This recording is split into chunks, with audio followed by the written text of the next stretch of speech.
شاعری کے ترجمے پر بات کرتے ہوئے پہلے ہم نے اس کے ممکن ہونے پر غور کیا، اس کے بعد اس کی ضرورت اور اہمیت پر بات کی، اور اس کے بعد ان طریقوں اور ان تکنیکوں کو دیکھا جن کو استعمال کرتے ہوئے خاص طور پر ہم شاعری کا ترجمہ کر سکتے۔ آخر پہ آ کر یہ دیکھتے ہیں کہ جب ان تمام مسائل اور ان تمام مصائب اور اس جوخم سے گزر کر کوئی ترجمہ کر لیتا ہے تو اس ادبی معاشرے میں اس کی اہمیت کیا ہے۔ عام طور پر ہم یہ دیکھتے ہیں کہ مترجم کو تخلیق کار کے مقابلے میں تو کم اہمیت دی ہی جاتی ہے، ویسے بھی ترجمے کو دوسرے درجے کی سرگرمی سمجھا جاتا ہے، حالانکہ اس کی ریاضت، اس میں تخلیقیت کے استعمال اور اس میں جو جان گھلانے والی بات ہے وہ کسی طرح بھی تخلیقی معاملے سے کم نہیں ہے۔ تو یہی سوال آخر پر راشد سلیم صاحب کے سامنے ہم نے رکھا ہے کہ ترجمے کی حیثیت کیا ہے یا مترجم کی حیثیت کیا ہے، اور ساتھ ہی ایک ضمنی سوال یہ بھی کہ کیا ترجمہ کیا ہوا ادب اس زبان میں جس میں وہ ترجمہ کیا جاتا ہے اس زبان کے ادبی سرمایہ کا حصہ ہوتا ہے یا نہیں ہوتا۔ ویڈیو کی طرف جاتے ہیں، لیکن اس سے پہلے اگر آپ چاہیں کہ شوق کا یہ سلسلہ تعلق میں بدل جائے تو چینل سبسکرائب کر لیجیے۔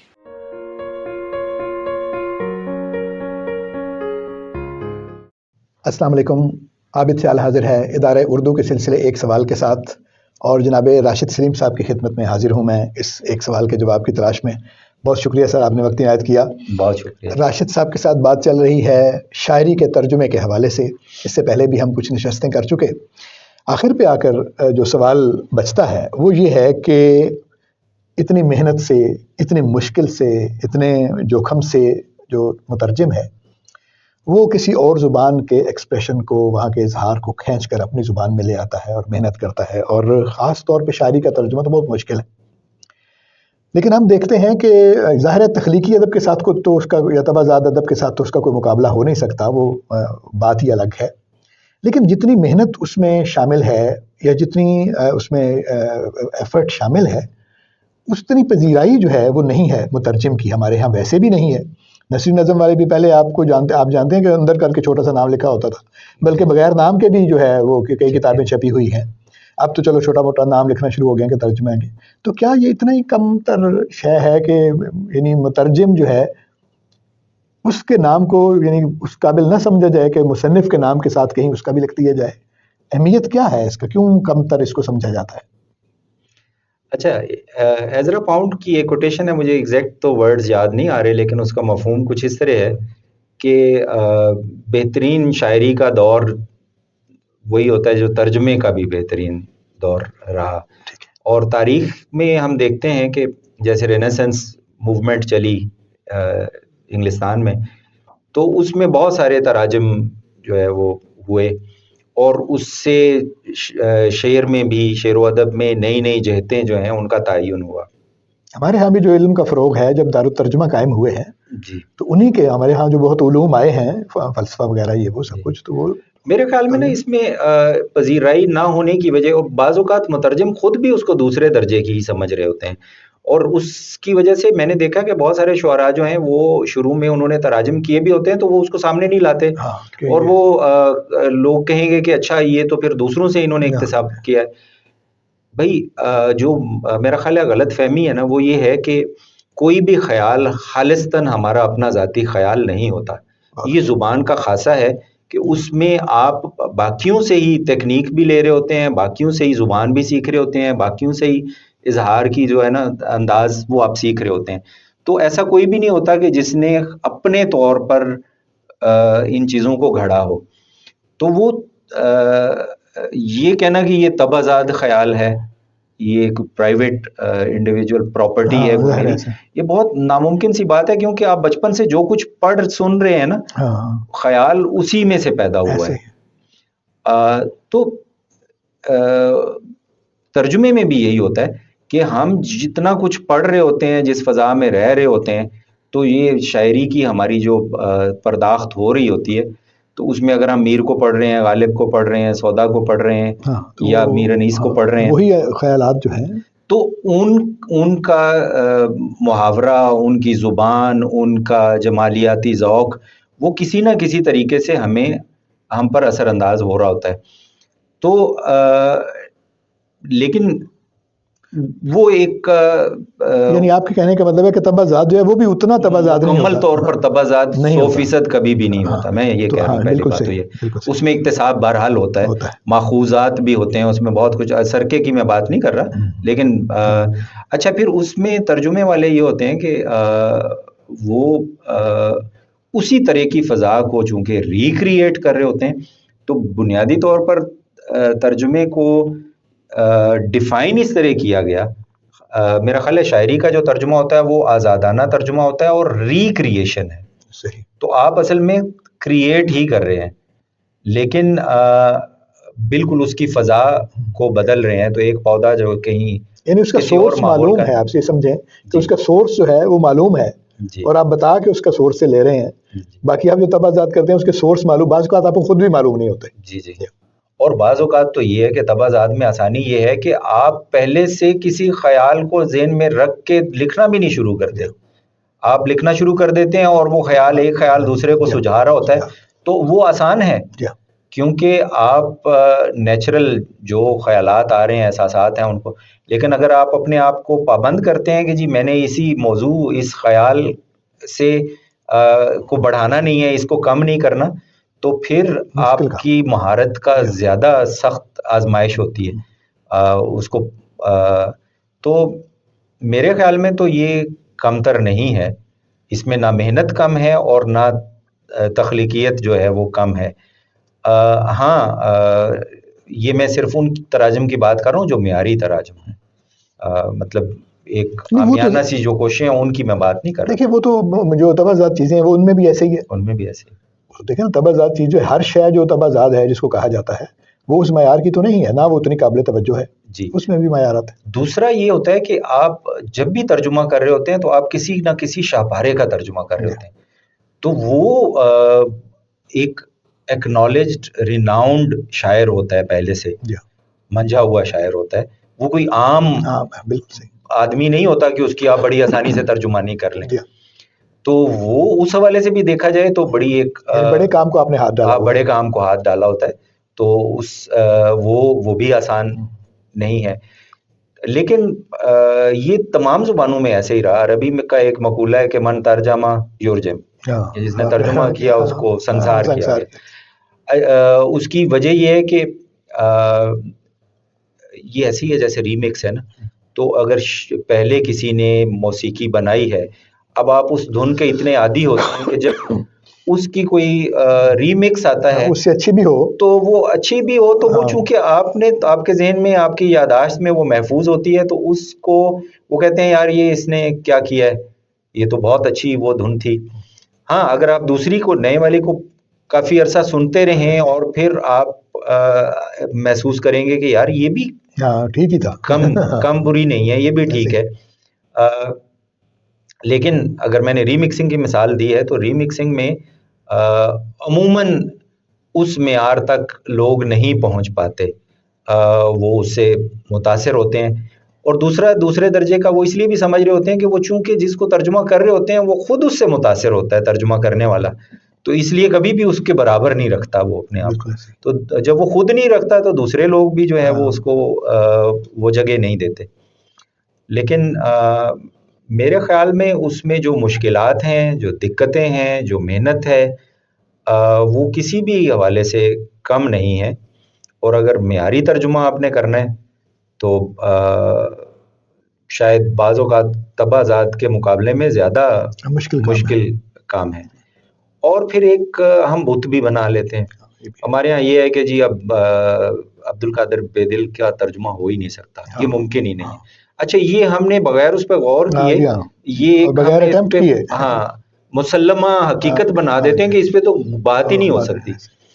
یار بات یہ ہے کہ لوگوں نے بائبل کے تراجم کیے ہیں، قرآن مجید کے ترجمے کیے ہیں، بھگوت گیتا کا ترجمہ آپ کو پتہ ہے شان الحق حقی نے بھی کیا اور خلیفہ عبد الحکیم نے بھی کیا، منظوم تراجم کیے. تو اگر ورڈ آف گاڈ جو ہیں ان کے تراجم لوگوں نے کیے ہیں اور ان کے ذریعے ہی آپ کو پتہ چلا کہ وہ کیا خدا کا کلام کیا ہے. جی تو اب اس کا مطلب یہ نہیں ہے کہ وہ کوئی ان کے برابر ہو گئے، ان کے برابر تو نہیں ہوئے. لیکن جتنا بڑا وہ ایک سیکرڈ جیسے ورڈ تھا، یا جو بہت بڑے شعراء ہیں ان کو ہاتھ ڈالنا بذات خود جو ہے وہ کوئی آسان کام نہیں ہے. تو اس لیے میرے خیال میں تو اس کی پذیرائی زیادہ ہونی چاہیے، لیکن یہ شعراء نے خود بھی اس کو چھپایا، بتایا نہیں تاکہ ان پر یہ چھاپ نہ لگ جائے. اسی وجہ سے میرے خیال میں معاشرے میں چونکہ یا ادبی معاشرے میں ادبی ماحول میں اس کی پذیرائی اس طرح سے نہیں ہے، اسی وجہ سے چھپاتے ہیں نا. ظاہر ہے اگر ہو تو پھر تو وہ اپنی محنت کو لائیں سامنے کہ بھئی یہ پذیرائی کی شکل ان کو کوئی ملے. چلے ایک چھوٹا سا جو میں نے ایک سیمینار کروایا تھا ایک زمانے میں، تو اس پہ بھی آپ کا ایکسپریشن چلے لے لیتے ہیں، اور وہ آپ فرمائیے کہ کیا جو ترجمہ کیا ہوا ٹیکسٹ ہے وہ بھی اس زبان کے ادب کا حصہ ہوتا ہے یا نہیں ہوتا؟ جی میں تو سمجھتا ہوں کہ اس کا جو معیاری ترجمہ ہے وہ جو تخلیقی ترجمہ ہے، معیاری ترجمہ ہے، اس کو ادب کا حصہ بنایا جاتا ہے اور نصاب میں بھی شامل کیا جاتا ہے اور کرنا بھی چاہیے. میرے ذہن میں یہ جو سوال ہے وہ اس وجہ سے آیا تھا، اور اسی پہ میں نے ایک سیمینار بھی کروایا تھا کہ جب میں ایک میٹنگ میں شامل تھا تو انہوں نے کہا کہ آپ جو ہے ایک ناول کا ترجمہ تھا، اس پہ کوئی آدمی تھیسس لکھنا چاہتا تھا کہ میں اس ناول کے ترجمے پر تھیسس لکھوں گا. تو انہوں نے کہا کہ یہ تو ترجمہ ہے اور یہ ہماری زبان کے جو ادب ہے اس کا حصہ ہی نہیں ہے، تو اس پہ آپ کیوں اور کیسے کام کریں گے؟ تو یہاں پر لیکن مجھے آپ یہ بتائیں کہ کیا آپ کو رشین آتی ہے، اسپینش آتی ہے؟ ظاہر نہیں آتی. ٹھیک ہے، لاطینی آتی ہے. تو ان کے جو کلاسکس ہیں ان سے واقف ہیں، ان کے آپ کیسے واقف ہوئے؟ ظاہر اسی ترجمے سے ہی ہوئے ہیں. اور وہ ترجمے اور فکشن وغیرہ میں تو خیر اتنے شاندار معیاری تراجم کیے ہیں لوگوں نے کہ اس میں تو دوسری رائے نہیں ہے. اور اسی کو ورنہ تو اب دنیا بھر کی زبانوں کے ادب جو عالمی ادب ہے وہ آپ پڑھ ہی نہیں سکتے ترجمے کے بغیر تو نہیں. تو اس ترجمے کو بذات خود ادب نہ صرف سمجھنا چاہیے، ہاں یہ ضرور ہے کہ شرائط ضرور رکھیں کہ اتنا معیاری ترجمہ ہو تو پھر ہی اس کو ادب شامل کیا جائے. نہیں دیکھیں جو معیاری نہیں ہے وہ کمتر درجے کا ادب ہو جائے گا، لیکن وہ ادب تو ہے نا بہرحال. جی دیکھیں نا، آپ نے جو ٹیکسٹ تخلیق کیا ہے بے شک وہ کسی اور ٹیکسٹ سے متاثر ہے یا اس سے ماخوذ ہے یا اس کا ترجمہ ہے، لیکن وہ جو آپ جیسے آپ نے فرمایا کہ وہ پیدا تو آپ کی زبان میں ہو رہا ہے نا. آپ اپنے محاورے کے مطابق اس کا ترجمہ کر رہے ہیں، آپ اپنی زبان میں لکھ رہے ہیں، اپنا ایکسپریشن استعمال کر رہے ہیں. تو میرے خیال ہے گنجائش دینی چاہیے یہاں پر آ کر، اور مطلب ہے کہ بہت تو آپ عالمی ادب سے محروم ہو جائیں گے. اب دیکھیں نا پورے ساری دنیا کا جو ادب ہے وہ انگریزی میں پڑا ہوا ہے. جی تو اب وہ ظاہر انگریزوں کا ادب تو نہیں ہے، لیکن انگریزی میں جو انگریزی زبان کا جو حصہ ہے وہ تو ہے. تو آپ ہم نے کوئی جرمن میں تو نہیں پڑھا نا، گوئٹے کو تو نہیں پڑھا ہم نے، دانتے کو ہم نے ایسے ہی ہے نئے زمانے میں کامیوں وغیرہ یہ نئے زمانے میں آ کر سب جو ترجمے ہوئے. تو اس کا مطلب ہے بہت زیادہ اس پہ نہیں کرنا چاہیے. جو آپ کی زبان میں لکھا ہوا ہے وہ بہرحال آپ ہی کا حصہ ہے. اور ایک اور بات بھی وہ کہ آپ کے آدمی پیمانہ بھی ہے اس کو اپنے آدمی نے کیا ہے، ایک اور پیمانہ بھی ہے پرکھنے کا. جس طرح اے آئی ادب لکھنے پہ جو ہے نا وہ اتنی مہارت ابھی نہیں رکھتی، تو ادبی تراجم پہ بھی اتنی مہارت وہ نہیں رکھتی. ترجمہ وہ کر رہی ہیں اور باقی بہت ساری چیزیں وہ اچھا کر رہی ہے. تو ایک پیمانہ یہ بھی ہے کہ اگر وہ ادبی تراجم کو بھی اتنی دقت سے اس کو پیش آ رہی ہے تو پھر ادب پہ بھی اس کو دقت پیش آ رہی ہے. تو ان دونوں میں کوئی مماثلت ہے تو تبھی ایسا ہو رہا ہے. اس کا مطلب ہے کہ ادب بھی وہی شے ہے جو ادب کا ترجمہ ہے. ہاں اس میں وہی والی چیزیں موجود ہیں تو تبھی اس کو دقت آ رہی ہے. ادروائز تو ہمیں اپنے مترجمین کو اہمیت دینی چاہیے اور ان کو ایسا ہی سمجھنا چاہیے کہ جیسے تخلیقی ادب والے لوگ اہم ہیں، چلیں اس طرح سے یا اتنے اہم نہ صحیح، یعنی اتنے اہم کا مطلب یہ ہے کہ یعنی وہ کیٹیگری الگ ہے، وہ زمرہ ہی الگ ہے، لیکن اہمیت کے لحاظ سے ان کا کام بھی کسی طرح کم نہیں ہے، اور نہ ہی ان کے لکھے ہوئے کو ادب کے جو ادبی سرمایہ ہے اس سے باہر سمجھنا چاہیے. جی اب فٹز جیرلڈ نے جو ترجمہ کیا ہے یا نکلسن نے جو ترجمہ کیا ہے، مطلب یہ بذات خود شاہکار ہیں، ادبی شاہکار ہیں. اب ان کو کیسے اب ٹرانسکریشن کہہ رہے ہیں، جی تو اس کے ساتھ کریشن تو لگا ہوا ہے بہرحال. بالکل، وہ آپ ری رائٹ کر رہے ہیں، ری کریٹ کر رہے ہیں. تو اس لیے میں سمجھتا ہوں کہ آج کل تو خیر ایسا ہوا کہ آپ بلیک پوئٹس، ویمن پوئٹس مختلف آپ نے اس کے سیکشن بنا کے ان کو شامل کیا ہے. جی تو چلیں اسی طرح ہی صحیح ترجمہ شدہ ادب جو ہے اس کا ایک الگ سے سیکشن بنا دیں اور اس کو آپ شامل کریں, اور اس کی اپنی مہارتیں ہیں, اس کے اپنے چیلنجز ہیں. اس میں اور فائدہ بھی ہے, وہ یہ ہے تنقید بھی الگ سے ہونی چاہیے میرے خیال میں, اس کے تنقیدی ضابطے بھی بہت اچھی بات کی آپ نے. یعنی اس کا ایک اور فائدہ بھی ہے کہ اس میں وہ ایکسپریشن تلاش کیے جا سکتے ہیں جو آپ کے اپنے تبادلات ادب میں نہیں ملتے, جو مجبوری کی وجہ سے وہ کرنے پڑے, اور اس کا مطلب ہے کہ آپ کے زبان نے نئے پیرائے ڈھونڈے ہیں. جی, میں تو بلکہ یہ سمجھتا ہوں کہ اگر ہم اس پہ باقاعدہ ترجمہ شدہ ادب پہ تنقید شروع کریں نا, تو ہمیں بہت سارے وہ سرے جو نہیں مل رہے ہوتے کہ یہ کہاں سے آئی ہے, وہ ہماری زبان میں وسعت کہاں سے آئی ہے, نیا محاورہ, نئی ٹیکنیکس وہ کہاں سے آئی ہیں, وہ آپ کو شاید ان کا سرا ترجمہ شدہ ادب سے مل جائے. آخر پہ یہ فرما دیجئے, یعنی یہ اب ظاہر ساری گفتگویں ہو گئیں, تو ایک جو سوال عام طور پہ ہوتا بھی ہے ذہن میں, وہ یہ ہے کہ سمجھا جاتا ہے کہ وہ ترجمہ اچھا ہے, یعنی اب ہم نے ضرورت بھی دیکھ لی, اس کا امکان بھی دیکھ لیا, اس کی تکنیکیں بھی دیکھ لی, اس کی اہمیت وغیرہ وغیرہ. اچھا ترجمہ جو ہے اس کو سمجھا جاتا ہے جو آپ کے اپنے, یعنی سمجھا جاتا تھا کہنا چاہیے مجھے, جو آپ کی اپنی زبان کے محاورے کے عین مطابق اور اس میں ڈھلا ہوا اور لگے کہ یہ بالکل تبادلات ہے. لیکن نئے زمانے میں آ کر کانسیپٹ ایک یہ بھی آیا ہے کہ یہ کوئی اچھی بات نہیں ہے, بلکہ ایسا ترجمہ زیادہ اچھا ہے جس میں کچھ اجنبیت کا پہلو بھی ہو, تاکہ یہ لگے کہ یہ کسی دوسری زبان سے آئی ہوئی, کوئی فریشنس اس میں کچھ موجود ہے یا کوئی نئی چیز موجود ہے. اس پہ کیا فرماتے ہیں؟ اچھا, ایک شاعری کی جو ٹیکنیک ہے جس کو آپ اسٹرینجمنٹ کہتے ہیں نا, کہ جو معلوم ہوتا ہے اس کو آپ غیر معلوم بنا کے پیش کریں, ڈی فیملیرائزیشن, جو فیملیرائز کریں اور ڈی فیملیرائز کریں, دونوں ٹیکنیکس استعمال ہوتی ہیں. تو دونوں کی اپنی اپنی خوبصورتی ہے. اس میں میرا خیال ہے کہ یہ شاید ذاتی پسند اور ناپسند والی بات بھی ہے کہ ڈی فیملیئر چیزوں کو فیملیئر بنا کے پیش کرنا یہ ہنر بھی ہے اور اس کی اپنی خوبصورتی ہے, اور فیملیئر چیزوں کو ڈی فیملیئرائز بنا کے پیش کرنا اس کی اپنی, دور کے ڈھول سہانے ہوتے ہیں, اس کی اپنی خوبصورتی ہے. تو دونوں طرح کی خوبصورتیاں ہیں. اب میرا خیال ہے اس میں مشکل ہو جاتا ہے کہ ان دونوں میں سے کون سا بہتر ہے. میرے خیال میں تو دونوں ٹیکنیکس ہیں اور دونوں کے مداح جو ہیں وہ موجود ہیں, نہیں تو فیصلہ کرنا مشکل ہے. کہنے کا مطلب یہ ہے کہ مثلا یہی ہوں کہ اکثر شب تنہائی میں جی کچھ دیر پہلے نیند سے بیتی ہوئی دلچسپیاں, گزرے ہوئے دن عیش کے, بنتے ہیں شمع زندگی اور ڈالتے ہیں روشنی میرے دل صد چاک پر. دل صد چاک, شمع زندگی, شب تنہائی, یہ تو سارے آپ کے اپنے ایکسپریشن ہیں. اس ترجمے کو پڑھنے والا جو آدمی ہے وہ کسی, اگرچہ وہاں پر کچھ ہو سکتا ہے کوئی نیا ایکسپریشن ہو, یعنی شب تنہائی کو اگر ٹھٹری ہوئی رات کہا جاتا یا ٹھہری ہوئی رات کہا جاتا, تو ممکن ہے کہ ہمارے ہاں ایک اور کانسیپٹ آتا کہ شب تنہائی کو ٹھہری ہوئی رات بھی کہا جا سکتا ہے, مثال کے طور پر. تو مطلب اس میں کچھ لگتا نہیں ہے کہ کچھ ہے کہ کچھ نیا ایکسپریشن لانے کی کوشش کر, ورنہ تو ماحول وہی رہے گا, پھر بہت دیر تک رہے گا. یہ خیر دیکھنا بھی چاہیے کہ جو اوریجنل چیز ہے وہ اپنی روایت سے کتنی ہٹ کے ہے. تو جتنی میرا خیال ہے وہ اپنی روایت سے ہٹ کے ہوگی, اتنی آپ کو بھی اپنی روایت سے ہٹ کے اس طرح کا تاثر قائم کرنے کی کوشش کرنی چاہیے. یہ شاید ایک پیمانہ ہو سکتا ہے. اگر وہ بالکل ہی روایتی ہے, کلاسیکی ہے, تو پھر آپ بھی اپنی روایتی اور کلاسیکی انداز میں اس کو پیش کر سکتے ہیں.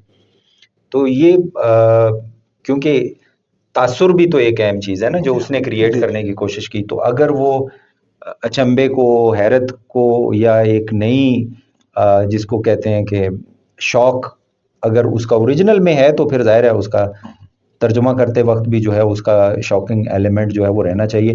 اس پہ رابرٹ فراسٹ کی ایک دفعہ میں نے, نہیں رابرٹ فراسٹ نہیں, فلپ لارکن کی ایک دفعہ نظم کا میں نے ترجمہ کیا. اب اس میں جو ایسے الفاظ ہوتے ہیں جو نامناسب ہیں, ناگوار گزرتے ہیں, وہ کہیں چھپ گئے, تو ایک بزرگوار نے مجھے جو ہے وہ کہا کہ یہ فعل بد آپ نے کہا ہے, آپ کو پتہ نہیں ہے یہ اس کا تو بڑا غلط مطلب نکلتا ہے. انہوں نے اوریجنل نہیں پڑھ رکھی تھی کہ جو اس میں, تو دیکھیں اس میں کچھ الفاظ ان کے ہاں وہ شوق میں نہیں آتے, وہ روٹین میں بولتے ہیں, ہمارے ہاں نہیں ہے. تو اب ہم نے یہ دیکھنا ہے کہ اس کا ترجمہ میں یہ کروں لیکن وہ گالی بھی نہ ہو, وہ گالی اس طرح لگے کہ یار جو لکھا بھی جا سکتا ہے، پڑھا بھی جا سکتا ہے، تو یہ بڑا مشکل ہو جاتا ہے. تو آپ اس کا متبادل ڈھونڈ رہے ہیں. اس میں دیکھوں گا اس کی شاک ویلیو کتنی ہے، اوریجنل میں کتنی تھی اور آپ اب کتنی رکھ رہے ہیں. بہت اچھی بات. اگر آپ نے اس کا ترجمہ لغت سے اٹھا لیا اور کر دیا تو آپ کے کلچر میں وہ بہت زیادہ شاکنگ ہے، تو آپ نے اس کو وہیں پہ رکھنا ہے جتنی ویلیو ادھر تھی.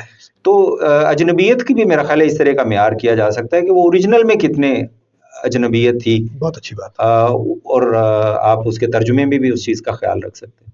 بہت اچھا، بہت شکر گزاری ہے جناب آپ کی، بہت وقت آپ نے عنایت کیا. جی شکریہ. تو امید ہے کہ ہمارے دوستوں کو یہ ساری گفتگویں بشمول اس گفتگو کے پسند آئی ہوں گی.